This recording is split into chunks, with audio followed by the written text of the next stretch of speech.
Olá, irmãs, olá, irmãos que acompanham aqui no canal Templo São Paulo Leste. Como sempre faço, tudo bom com vocês, com suas famílias, com suas unidades? Tudo bem nas suas respectivas cidades? Espero que sim. Então vamos para o Vem Segue-me dessa semana. Vamos estudar do livro de Terceiro Nef, do capítulo 20 ao capítulo 26. E o que podemos aprender em cada um? No capítulo 20, Jesus, as pessoas estavam lá orando, ele ordenou que as pessoas parassem de orar verbalmente, mas que continuassem orando aqui em seu coração. E mandou que eles ficassem em pé para a distribuição do sacramento.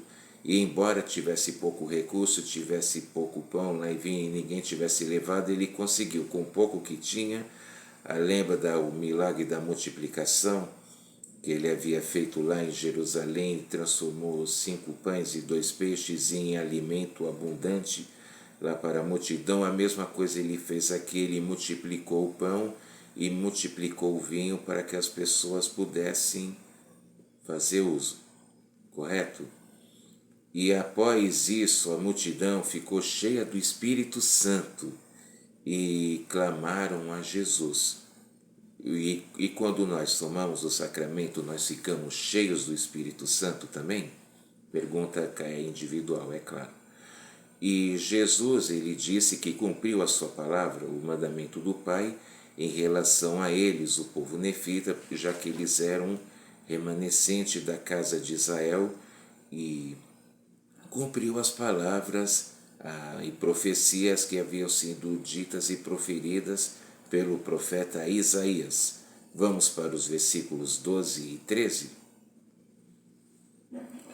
Em verdade vos digo que, quando elas forem cumpridas, cumprir-se-á então o convênio que o Pai fez com seu povo, ó casa de Israel.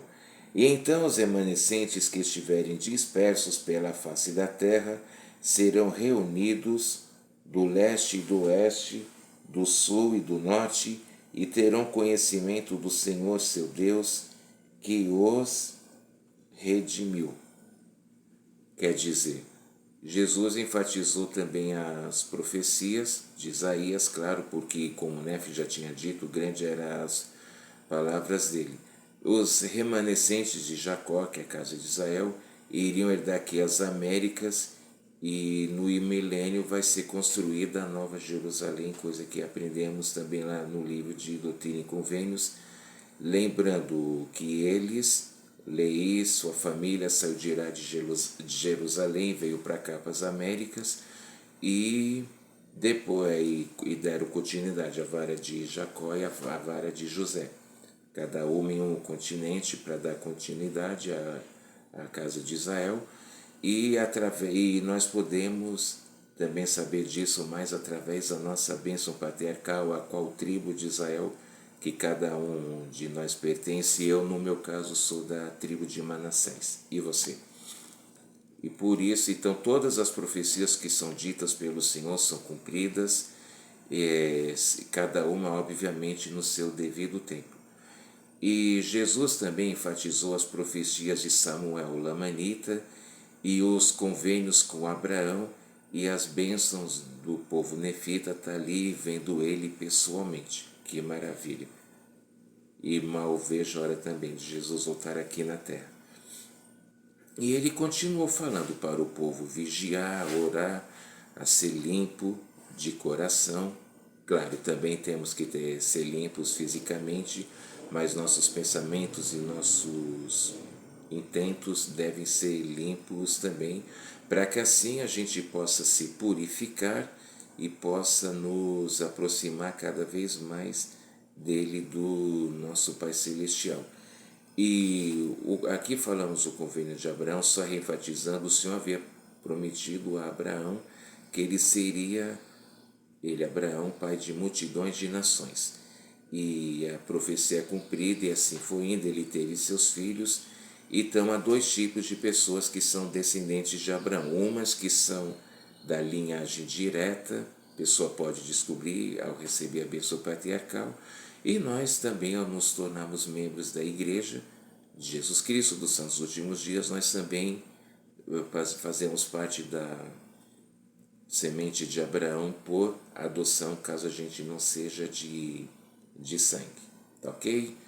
Aí no capítulo 21, está falando sobre o nosso tempo, que são os últimos dias. Os gentios receberiam mesmo as Américas, nosso continente aqui, e seria cumprido assim o convênio abrâmico que acabamos de falar. Os gentios podem estar se referindo, entre outras coisas, também a pessoas que ainda não tiveram oportunidade ou que ainda não se tornaram membros da igreja. Aí vamos para o versículo 9.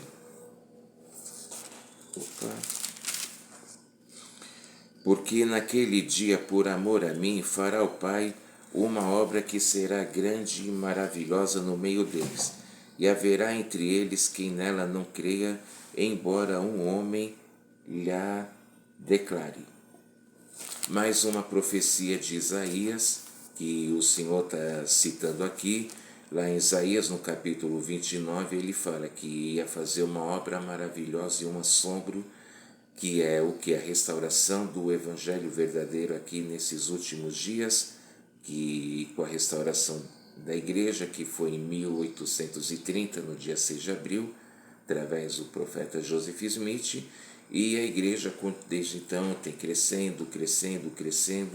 Começou com apenas 6 homens numa casa pequena de apenas 4 metros quadrados, hoje são milhões e mais milhões, e claro, já teve as pessoas que já nasceram, faleceram, mas aí tem as que continuam crescendo. A obra do Senhor realmente é fantástica, é maravilhosa, é um assombro, porque quem diria que uma igreja que começou com apenas 6 pessoas dentro de uma casinha tão pequena, hoje se transformaria numa organização mundial e com e milhões e mais milhões de pessoas frequentando ao mesmo tempo. E esse versículo 9 fala disso, da obra maravilhosa e um assombro. E depois o Senhor ele fala que quem crê e se arrepender e for batizado será salvo, mas quem não se arrepender e não quiser se corrigir dos seus erros vai ser tirado do povo do convênio. O Senhor é misericordioso, mas ele também é justo. E como a gente viu, algumas pessoas, como o pai, ele se arrependeu e entrou para uma nova vida. Vimos também sobre Amon filho, que na juventude se rebelou com seus amigos, mas se arrependeu. Temos também o caso de outros, Zezuron, o apóstolo Paulo, que era perseguidor dos cristãos e da igreja, mas se arrependeu. Da mesma forma, o arrependimento está estendido a todos e é importante. Mas, porém, fala assim, será tirado, mas assim, não é para ser excluído, tá bom? Vamos para o versículo 22. Mas caso se arrependam e deem ouvidos a minhas palavras, e não endureçam o coração, entre eles estabelecerei a minha igreja e permitirei que tomem parte no convênio e que sejam contados com estes remanescentes de Jacó, a quem dei esta terra por herança. Quer dizer, então, se a pessoa se arrependeu realmente, nós temos que ter em mente que alguém pode realmente se arrepender. Seria inútil a gente acreditar, a gente aceitar tão facilmente a conversão de Paulo, o apóstolo, e por que a gente não pode aceitar a conversão de uma pessoa aqui? Eu mesmo já conheci pessoas que, quando apareceu na igreja a primeira vez, a gente ficava, nossa, da onde os elders tiraram essas figuras? Mas as pessoas abandonaram a vida que tinham no mundo e seguiram o Evangelho fielmente. Alguns já morreram, mas outros permanecem vivos aqui na terra, mas que continuam firmes e firmes, que quem vier conhecer não acredita que nossa pessoa antes tinha uma vida assim, assim, assado. Temos que ter em mente que as pessoas podem e se arrependem. ok? Aí vamos para o versículo 26.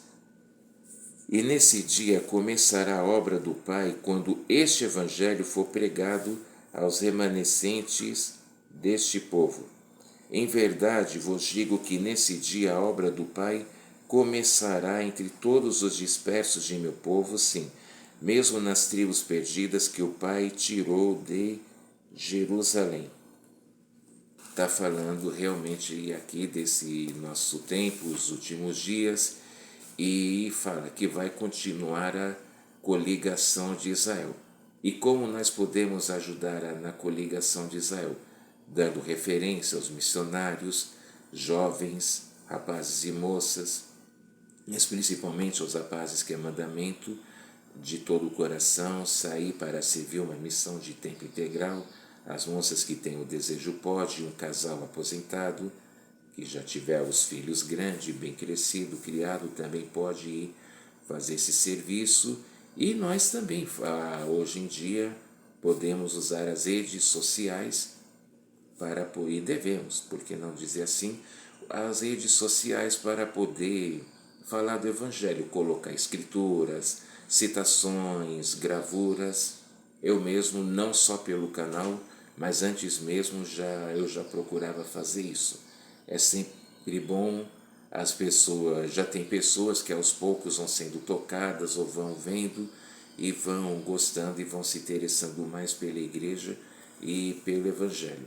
A obra do Senhor realmente não para, tem pessoas que de todo o coração servem aqui nesse grandioso e magnífico trabalho, e os frutos são eternos. Aí no capítulo 22, o Senhor começa falando sobre cantar, ou seja, louvar a Ele Senhor. Já falamos isso, mas mais uma vez, lá nas reuniões, na sacramental, na conferência, e mesmo em casa, quando a gente vai cantar o hino, a gente canta de coração, ou a gente se preocupa só de ficar berrando, ou de parecer um cantor ou uma cantora de ópera, ou a gente fica só cantando por cantar sem prestar atenção direito à letra. Importante a gente dar muita atenção a isso. A gente lê o hino, a gente vê as escrituras que estão relacionadas, qual é o tema, e que também nos ajuda a aprender mais sobre o Evangelho. No versículo 2 ele tem até uma frase clássica que diz: firma, alonga tuas cordas e firma bem as tuas estacas. Quer dizer, na nossa estaca hoje em dia a unidade que é formada por um certo número de unidades, pode ser ala ou até mesmo ramo, e o que estamos fazendo para ajudar a nossa estaca, o que estamos fazendo para colaborar. Inclusive a estaca que eu pertenço, o próximo fim de semana vai ter conferência.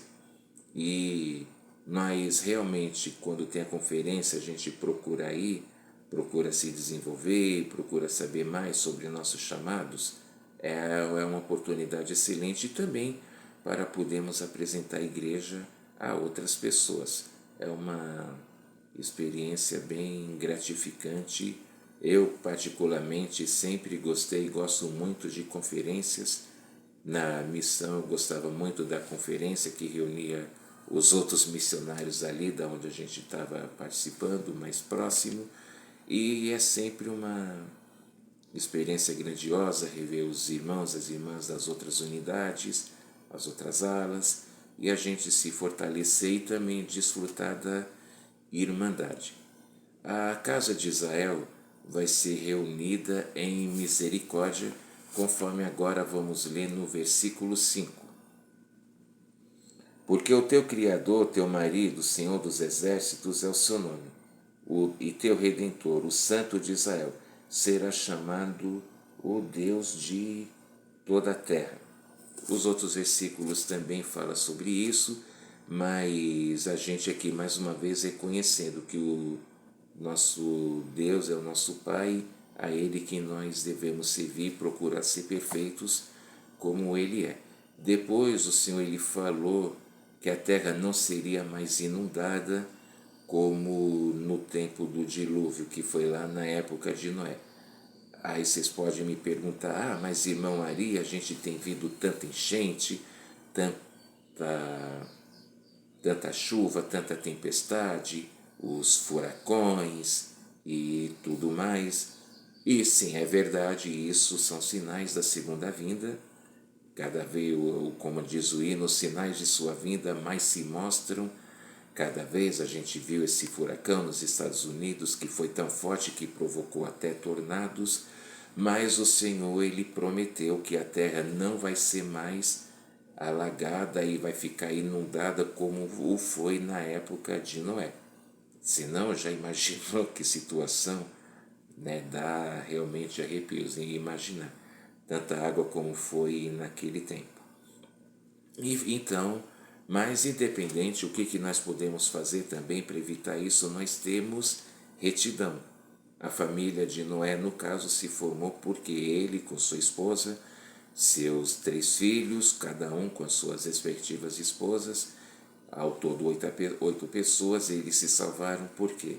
Porque eles eram retos, eram pessoas corretas, obedientes, ignoraram a vergonha que tiveram passando lá de serem chamados de loucos por estar construindo uma arca, e eles, do mesmo jeito que eles puderam e conseguiram superar, cada um de nós também podemos. É fácil? Não é, mas vale a pena.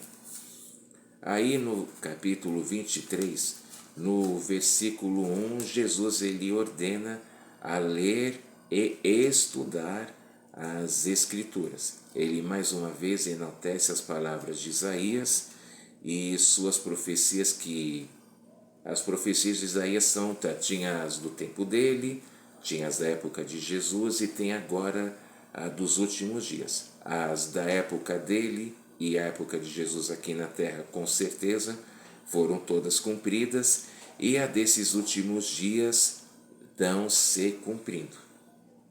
Tem gente que tem medo de ler e estudar o livro de Isaías. Eu particularmente gosto muito.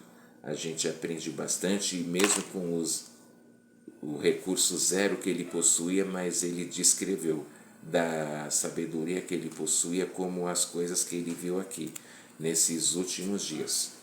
Aí o versículo 5. E todo aquele que der ouvidos a minhas palavras e arrepender-se e for batizado, será salvo. Examinai o que disseram os profetas, porque muitos são os que testificam essas coisas. Temos que realmente ler, ponderar, estudar as Escrituras. Não basta apenas ficar lendo por ler, para ficar virando páginas. A gente deve realmente ponderar, para ver o que se aplica a nós e o que podemos ajudar para servir ao próximo. Então esse versículo nem deixa muita dúvida, né? A gente fala, né, de ler e examinar realmente as Escrituras. Depois Jesus ordenou que eles tivessem as Escrituras que eles ainda não possuíam. Versículo 9. Em verdade vos digo que ordenei a meu servo Samuel, o Lamanita, que testificasse a este povo que no dia em que o Pai glorificasse seu nome em mim, muitos santos se levantariam dentre os mortos e apareceriam a muitos e ministrariam entre eles. E perguntou-lhes: não foi assim? Vimos no caso aqui Timóteo, que era irmão de Nefe, que havia morrido, foi levantado dentre os mortos e acabou sendo um dos discípulos, os apóstolos aqui, junto com Nefe e os outros a quem ele havia escolhido para ministrarem ao povo aqui na terra. E por que é importante isso? Porque as Escrituras nos ajudam, nos fortalecem, nos edificam, e por isso Jesus ele ordenou que eles registrassem tudo aquilo que ele considerasse prudente para o bem e benefício de todos. E os discípulos, claro, confirmaram as palavras e aí fizeram conforme Jesus havia dito. Agora o 13 e o 14. E aconteceu que Jesus ordenou que fosse escrito, por conseguinte foi escrito, como ele ordenou. E então aconteceu que depois de haver explicado em uma todas as escrituras que haviam registrado, Jesus ordenou-lhes que ensinasse as coisas que ele havia explicado. Quer dizer, para que nada fosse perdido, para que eles mesmos fossem edificados, tudo tinha que ser registrado e para que também edificasse as pessoas que iriam ler e ver no futuro. E você já teve experiência com as Escrituras? Eu mesmo já tive muitas. A leitura das Escrituras realmente é algo que nos dá paz, que nos dá conforto e que nos dá motivação para encarar a nossa vida diária. Eu sei, cada pessoa tem o seu problema, tem o seu dilema, tem as suas provações, mas independente, as Escrituras sempre vão nos orientar a fazer e agir como nós temos que ser para nos aproximarmos de nosso Pai através de Jesus Cristo. Aí o capítulo 24, o Senhor ele fala dos ensinamentos que estão contidos lá também no livro de Malaquias, o capítulo 3. Ele fala que na segunda vinda a terra vai ser purificada, quer dizer, Jesus vai vir com grande glória, a iniquidade vai acabar, tudo que de errado também vai acabar, os iníquos não vão permanecer aqui, só vão permanecer na terra, e as pessoas que forem justas, os justos vão ressuscitar de todas as épocas, e aí sim a terra vai ser um lugar puro, e até porque o inimigo vai ser aprisionado, não vai poder atentar ninguém. Aí o versículo 5, ele nos dá advertências. Vamos ver quais são? E chegar-me-ei a vós para juízo, e serei uma testemunha veloz contra os feiticeiros e contra os adúlteros, e contra os que juram falsamente, e contra os que oprimem o empregado em seu salário, a viúva e o órfão, e repelem o estrangeiro, e não me temem, diz o Senhor dos Exércitos. Tem nem muito o que falar, o que explicar disso, ele deixa bem claro. Ele fala, contra os feiticeiros, a gente não deve sim entregar essas coisas de feitiçaria, bruxaria, simpatias, enfim, nada dessas coisas é edificante ou aproxima alguém de Deus. Pelo contrário, isso só amaldiçoa. Eu mesmo já conheci pessoas que mexem com isso e que elas têm a mente bem perturbada. Então a melhor maneira é não entrando nessas coisas, é evitando. Ele também fala, né, os adúlteros, as pessoas que traem os seus devidos cônjuges, não é verdade? Ele fala, os que juram falsamente, isso é demais. Quem nunca viu alguém ou não passou a experiência de uma pessoa estar fingindo uma coisa e você saber que ela na verdade estava mentindo? Então as pessoas são assim, elas são capazes de jurar até pelo Pai Celestial. Mas o Senhor lá no Novo Testamento ele disse, seja assim sim, não jureis por nada, nem pelo cabelo, nem que a gente não pode fazer o cabelo ficar preto ou branco, embora eu tenha a brincadeira. A gente não deve jurar por nada e ninguém, a gente deve ser firme e dizer ou é sim ou é não. Depois fala, os que oprimem o empregado, quem nunca passou por isso, sentir que o seu patrão, o seu chefe poderia lhe pagar melhor, mas você se sente até escravizado lá no seu emprego. E fala aí também que os que pegam dinheiro, uma herança de viúva ou de um órfão, isso é errado, é abominável. Pessoas que fazem isso, elas estão sob a ira do Senhor, elas devem demais se arrepender.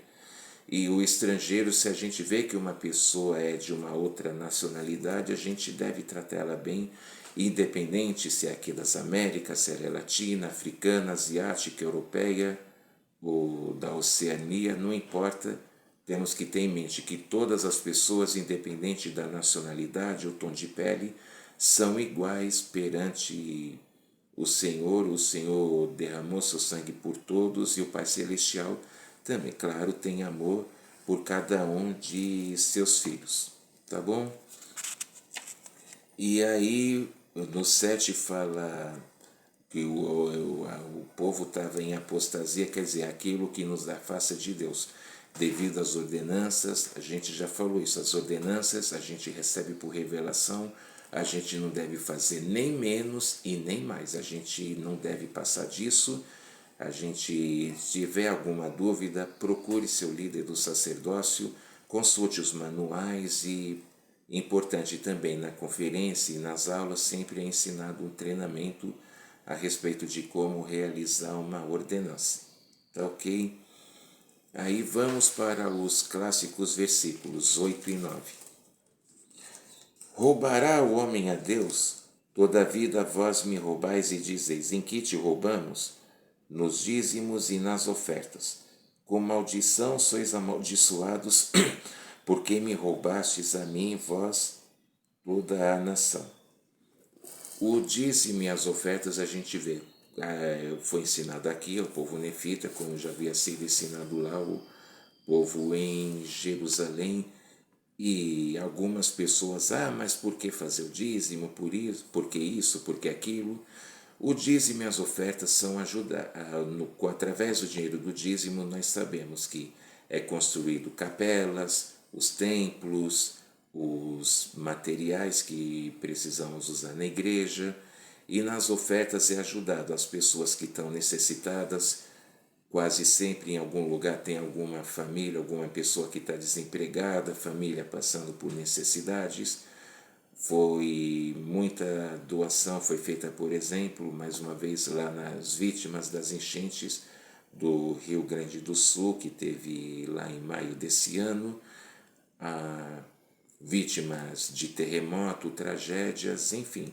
E se não tivesse nada disso, como poderíamos estar nos ajudando uns aos outros? Lembrando que nenhuma pessoa é intimada ou obrigada, cada um faz voluntariamente o seu dízimo e suas ofertas. O dízimo, a própria palavra está dizendo, 10%. Ou seja, não é para ser nem menos ou e nem mais, porque todos têm seus compromissos, é claro, suas famílias principalmente, mas isso deve ser de uma espontaneidade, coisa do coração. Eu, particularmente, não gosto muito do termo pagar. Eu prefiro usar o termo devolver, porque a gente assim demonstra gratidão ao Pai Celestial. Temos que reconhecer que tudo que somos e o que temos é através dele. E eu mesmo tive dessa bênção esse ano, onde eu trabalhava, eu passei mal, precisei ser atendido, mas os médicos, os enfermeiros providenciaram para que fosse lá para conta de um hospital do estado, quer dizer, para o governo do estado, já que eu estava trabalhando em um hospital particular, e alguns colegas ficaram perguntando, quanto foi, já foi descontado, não sei o que, mas não foi, e porque tudo havia, segundo me informaram, toda a atenção, atendimento, a medicação acabou ficando tudo em R$ 1.800 e não foi pago e não foi descontado do meu pagamento, dos meus benefícios, e eu considero isso de verdade uma bênção em relação a estar me esforçando para devolver o dízimo do Senhor, reconhecer que tudo que existe na igreja, ou juntando o meu com as outras pessoas, a gente, perdão, a gente vai conseguir a manter a obra do Senhor aqui na terra, tá ok? Aí no versículos 10 e 11, ele fala das promessas, que vai abrir as janelas do céu vão se abrir, que não vai faltar aquilo que precisamos e tal, deixando bem claro, gente, o devolver o dízimo, isso não quer dizer que a gente vai ficar rico, bilionário, isso depende do esforço profissional de cada um, mas que não vai faltar aquilo que precisamos e que temos, claro, a cada dia. Deixando bem claro isso, não vai nos faltar as bênçãos, mesmo que a pessoa acabe ficando desempregada, mas as bênçãos com certeza não vai faltar, ela vai ser ajudada, porque o Senhor ele não se desvia da sua palavra, e ele fala que ele vai repreender até o devorador e nada vai nos acontecer. Então, as promessas são grandes e maravilhosas e eu testifico que elas são reais. E aí o livro de recordações, ou seja, tinha que ser feito, vamos ver agora no versículo 18. Então retornareis e discernireis o justo do ímpio, o que serve e o que não o serve. O versículo 18 está falando do dom do discernimento. E o que era esse livro de recordações é a genealogia, a história da família. Temos que fazer também, se lembrar de nossos antepassados, que quantas pessoas morreram sem ter a chance e oportunidade de conhecer o Evangelho, e lá, depois de falecerem no mundo espiritual, elas vão ter essa oportunidade. E depois aqui o versículo 18 fala, né, da gente ter esse dom de discernimento, a gente deve aplicar na nossa vida diária, tá ok? Aí o capítulo 25, ensinamentos que também são encontrados em Malaquias 4, do mesmo jeito que foi ensinado, transmitido lá, também é aqui. Esse capítulo também começa falando da segunda vinda e da purificação da terra. No versículo 4, fala da experiência de Moisés. Vamos voltar lá um pouco para o Novo Velho Testamento, perdão, em que Moisés ele andou num solo que era considerado sagrado e ele tinha que tirar os pés devido a isso, porque era santo aquele local e ele tinha que demonstrar reverência para poder estar no local sagrado e assim poder falar com Deus. E que experiência nos lembra isso hoje em dia? Sim, exatamente, ao templo. Nós, quando chegamos lá para podermos assistir a sessão, a gente usa uma roupa branca para podermos assistir às sessões e, claro, incluindo outro calçado, porque a gente deve, para que a gente possa simbolizar e também entender e ter a reverência pelo local sagrado que é o templo. Nós estamos procurando agir reverentemente lá no templo, que é literalmente a casa do Senhor aqui na terra. E aí os versículos 5 e 6, que são clássicos também, que fala: Eis que eu vos enviarei Elias, o profeta, antes que venha o dia grande e terrível do Senhor. E ele voltará o coração dos pais aos filhos e o coração dos filhos a seus pais, para que eu não venha e fira a terra com maldição. Qual é a promessa que o Senhor está nos deixando aqui nesse capítulo? E aqui nesses dois versículos, inclusive, ele está falando sobre o selamento no templo. Através dessa ordenança sagrada, cada um de nós pode se selar, ou seja, se unir com o nosso cônjuge para essa época, não só para essa época, mas para toda a eternidade. Mas é claro, a gente deve se esforçar e sermos dignos para isso. A gente deve ter em mente que não basta só fazer ordenança, a gente também tem que se manter fiel. E o selamento é importantíssimo e fazendo isso a gente também, o serviço no templo, nós estamos ajudando a segunda vinda de Cristo acontecer aqui na terra. A gente tem que fazer a obra do Senhor.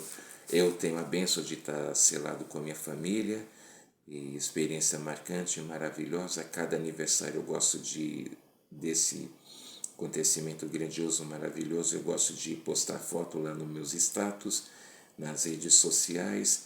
É importante também a gente ter uma gravura, pelo menos do templo em nosso lar, para a gente poder se lembrar dos convênios e a gente poder se esforçar e guardar e podermos, assim, claro, estar fazendo a vontade do Senhor e se aproximar dele aqui nesses últimos dias, tá bom? O selamento é importante. E você é selado a sua família? Deixe a sua experiência aqui no comentário, vamos compartilhar. E aí chegamos no capítulo 26. Jesus ele explicou as escrituras que estavam faltando, que era essa que eles não tinham colocado, Malaquias 3 e 4, foi transmitida aqui ao povo nefita, e também os ensinamentos de Samuel, o Lamanita, lá ao povo nefita. Ele novamente fala da segunda vinda e a purificação da terra nessa ocasião, que vai ser o fim do mundo, quer dizer, o fim da iniquidade, não é que o mundo vai acabar. A gente fica pensando logo naqueles filmes apocalípticos, como 2012, o dia depois de amanhã, mas não, é que significa que todas as coisas erradas, as iníquas vão cessar, e até para assim a terra poder ser purificada. E temos que também nos preparar para o dia do julgamento final. E a maioria dos seus ensinamentos aos nefitas estão nas placas de Nefe. Mormon, que foi o profeta mantenedor e que reuniu, e por isso a obra toda leva o seu nome, ele estava para escrever algumas coisas, só que o Senhor não permitiu porque o Senhor disse que queria ver a fé de seu povo, ou seja, a nossa fé. Se a gente realmente procura, se esforça para nos aprendermos, nos aperfeiçoarmos mais, ou se a gente fica sendo apenas ouvinte das palavras. A gente realmente, de verdade, deve procurar ler, estudar, ponderar as Escrituras, não apenas só ficar virando páginas, como a gente sempre fala. E Jesus, e aí ele, claro, Marlon fez conforme ele havia sido ordenado. E Jesus, aí depois disso, continuou ministrando ao povo e continuou lhe servindo o sacramento. Agora vamos para o capítulo 26, o versículo 14. E aconteceu que ele ensinou e abençoou as criancinhas da multidão, sobre as quais foi falado, e soltou-lhes a língua, e disseram grandes e maravilhosas coisas a seus pais, maiores até do que as que ele revelara ao povo, e soltou-lhes a língua a fim de que pudessem expressar-se. Gente, que como a gente viu no outro capítulo, as experiências, os anjos vieram do céu para cá para poder ministrar. Tão forte foi o Espírito e a experiência tão fantástica que não pôde ser explicada e nem publicada. E mais uma vez isso aconteceu. Já imaginou isso? Falamos isso na outra aula.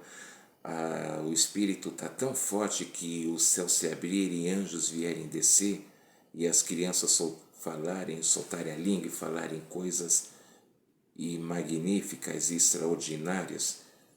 Já imaginou passarmos por essa experiência? Vamos nos esforçar para ter algo assim?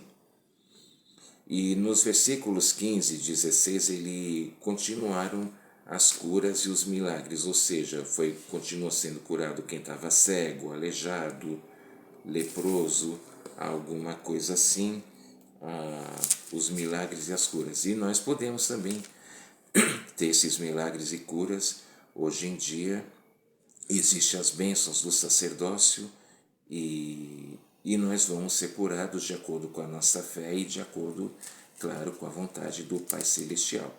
Mas temos que ter fé sempre. Às vezes, ou algumas vezes, a nossa oração, o nosso pedido não vai ser respondido na hora, mas a gente deve se lembrar lá do exemplo de Jó. Por mais que ele estivesse passando por provações, chegando a perder até mesmo os filhos, mas ele nunca reclamou. Quanto mais ele passava provações, mais ele procurava se manter fiel e louvar ao Senhor. E mesmo os amigos, né, o acusando falsamente. Aí os discípulos ensinaram e batizaram. As palavras e experiências foram tão sagradas que não puderam ser escritas. Você pode estar me perguntando, mas por quê? Lembra também do que o Senhor disse, que nós não devemos jogar pérolas aos porcos e aos cães, porque nem todas as pessoas vão ter a mesma fé, nem todas as pessoas vão ter a mesma sensibilidade para entender uma experiência espiritual. E por isso a gente deve falar no local certo, na hora certa e com pessoas que nós temos que ter certeza que vão ter a espiritualidade, maturidade e entendimento necessários para entenderem a sagrada experiência que você, no caso, já teve e com certeza vai ter ainda muitas. E aí vamos para o versículo 19. E ensinaram e ministraram entre si, e tinham todas as coisas em comum entre eles, e todos procediam justamente uns com os outros. O que quer dizer aqui? Está falando da lei da consagração. As pessoas tinham as coisas em comum, como ninguém era mais ou melhor do que ninguém. Não era um comunismo, tá, gente? Por favor, pelo contrário. Está falando aqui de consagrar, da lei da consagração, que era todas as coisas eram feitas de acordo com a vontade do Senhor, para que todos pudessem ser iguais, principalmente para manter a espiritualidade e não haver ninguém superior ou alguém inferior. Era isso, todos nós temos que ser iguais perante o Senhor. E depois fizeram como Jesus ensinou e organizaram a igreja. Eles, claro, para melhor, para ficar mais fácil, que é bom quando a gente tem numa conferência, destaca, por exemplo, ou uma conferência regional, junta milhares e milhares de pessoas, mas às vezes nem sempre isso é possível e as unidades, à medida que a igreja vai crescendo, capelas vão sendo construídas e assim fica mais fácil. Uma pessoa, antes já vi muito isso também, até pelo meu tempo de igreja, pessoas que antes precisavam pegar ônibus ou transporte, agora tem a benção de ter uma capela próxima de casa e não precisar de nenhuma condução e poder ir pelas próprias pernas sem ter que gastar muito tempo e nem dinheiro para isso. Então, irmãs e irmãos, essa é a aula de hoje. Eu espero de verdade que você goste e nos ajude. O canal está crescendo, mas e se você ainda não fez a sua inscrição, faça, deixe o seu comentário e também não esqueça de deixar o seu like para poder ajudar. Vamos continuar nos edificando e conte aí nos comentários a sua experiência com as escrituras, com a oração, com o dízimo, com o templo, com o selamento. Vamos uns edificar os outros, tá ok? Muito obrigado, até a próxima, um grande abraço, tchau.